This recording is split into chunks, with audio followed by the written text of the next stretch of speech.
Friends, indeed, this is a day of joy. We get Mary's song, not quite as ancient as Isaiah's words, but still good. And based on more ancient words, the song of Hannah, the mother of Samuel, she sings a song of joy. The Magnificat, we call it. Well, some of us who know those fancy words call it. Mary sings this hymn of joy. She says, I'm rejoicing. I'm rejoicing. Why? Why is she so happy? Why is she so filled with joy that is beyond happiness, that persists even in the face of challenge and hardship? Why is Mary singing? That was a question I brought to the text, at least. Some of you may bring that question to the text, like, what do we have to be joyful about? What does Mary, a young woman, probably a teenager, who is now pregnant, what does she have to be thankful for? What does she have to be joyful about? Well, she sings about it a little bit in this encounter that our author, maybe his name was Luke, maybe his name was Joe, maybe his name was something else, but this early community of faith that they sang, that they put together, that this story that involves this song of Mary, they tell us, she sings to us why she is so filled with joy. Because God has done great things for her. Well, what has God done for her? What has God done for her but inform her and invite her to be a part of bringing salvation and deliverance to God's people? Not so long before this, we hear in our story that Mary was visited by a messenger of the divine, inviting her, calling her, choosing her to bear God's justice and deliverance and salvation into the world. Mary, a lowly teenager, somebody who was on the margins in her society, she was tapped for the job. She was asked. She was invited. She was beckoned to participate in what God was doing in the world, in her world, in this time and place, in her time and place. She was invited to be a part of that, even though nobody else in society thought anything of her. She was just another young woman on the margins, another poor girl. She was deemed worthy of such a great task. Nobody Mary.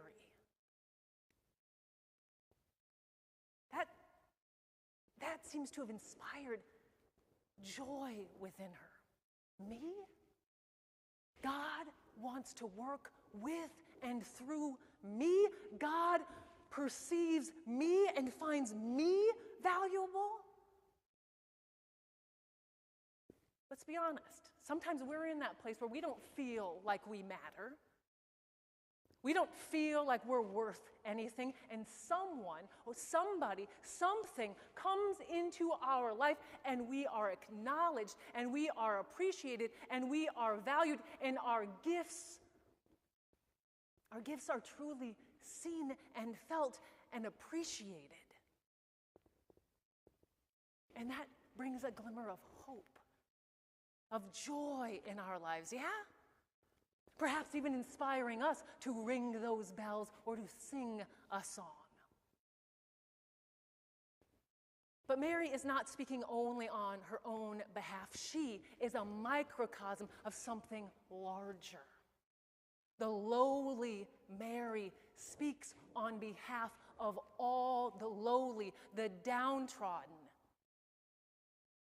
the outcasts, the oppressed of the world. She goes on to sing about these amazing, wonderful things that God is doing in the world, these happenings, these tipping over of tables, these overturnings of the way things are in the world. She sings about justice coming into being. She sings about the lowly being lifted, the hungry being filled.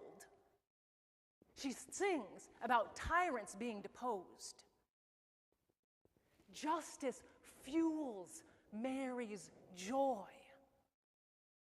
A few weeks ago, some of you may remember when we were lighting the candles, I think it was on the first Sunday when we were talking about hope, and we went around and we talked about all the candles. The kids should know every candle, but it's repetition, right? You hear something once, you can forget it over and over and over. We need to know hope, peace, joy, love. And I reminded them, they said, it starts with J. That one on the third Sunday, it's a J. And what did they say but justice? They knew the connection somehow. This is how. Because they're a part of this community, because you all are their people, and you all are teaching them day in and day out that it's about justice, and justice fuels what? Justice inspires what but joy. Mary is singing because justice is coming to be. She doesn't say it's going to come, does she? She doesn't say the hungry will be filled. She says the hungry are filled. They have been filled. She doesn't say that tyrants will be deposed. She said that they have been brought down. It's like it's already happened, is what Mary is saying. The Magnificat can come around every year because Christmas comes around every single year. So we've heard this before, and after one reading of this text, someone who was worshiping with us that day came up and said to me, I have a problem with this text because it's not true. This isn't the way the world is. This hasn't happened yet. I look around and I see so much injustice all over the place. So what's going on here? Well, what's going on here? At least some of what's going on here. Mary shares with us because she closes her song with a reference to Abraham and Sarah. She doesn't look only right in front of her, and justice doesn't have to be fully realized for it to be present, for her to perceive it, for us to notice it and to acknowledge it. But she says it has happened in the past. God has done it for us before, and here's the kicker: God will do it for us again. There is hope. There is trust. There is faith. There is confidence that this is simply who God is. God is a God of justice. And God will always be deposing tyrants. God will always be filling the hungry. God will always be lifting the lowly. It doesn't mean necessarily, clearly, as we look around our world today, it doesn't mean that it's fully realized yet, but it's happening. And Mary is highlighting those places where it has happened, and she is proclaiming her trust, her hope, her confidence, her faith that it will indeed happen again. And Mary sets for us in this story, she sets for us an example, an invitation for us to follow, to be a part of as well. She was invited to deliver, to bring about this being, this baby who is going to be named Jesus. What does Jesus mean? Any of you remember? Do any of you know? Deliverance. Salvation. Mary is birthing salvation, okay? She said yes to that job, to being a part of that work, to being a part of that creation, along with, inspired by the divine. She's just not sitting around waiting for God to do all the things, to bring all the justice. She is saying yes to be an active participant in creating that world when and where she has been gifted to do so, wherever she is able to bring that into the world. Friends, and I think we're invited, that we are called, that we are challenged to encounter this story and to hear, to perceive, to receive that same invitation. That we are being asked to birth, to help to bring about, to co-create a world full of justice and beauty, a world of joy and wonder, a world with butterflies, as the children were saying, and flowers, a world where we can truly sing, where those on the margins can truly sing. And we go and we listen to the song of people on the margins who are singing these songs, who are already encountering the divine where they are and when they are as well. To join together in solidarity and in community. Because then, perhaps then, we can see this as a worldwide phenomenon, a worldwide transformation. That justice may flow like an ever-flowing stream. We are being invited, friends, to journey, to join with Mary, to heed the divine invitation, to utilize what it is we have, to co-create justice, that we may sing songs that we all may join together in singing for joy.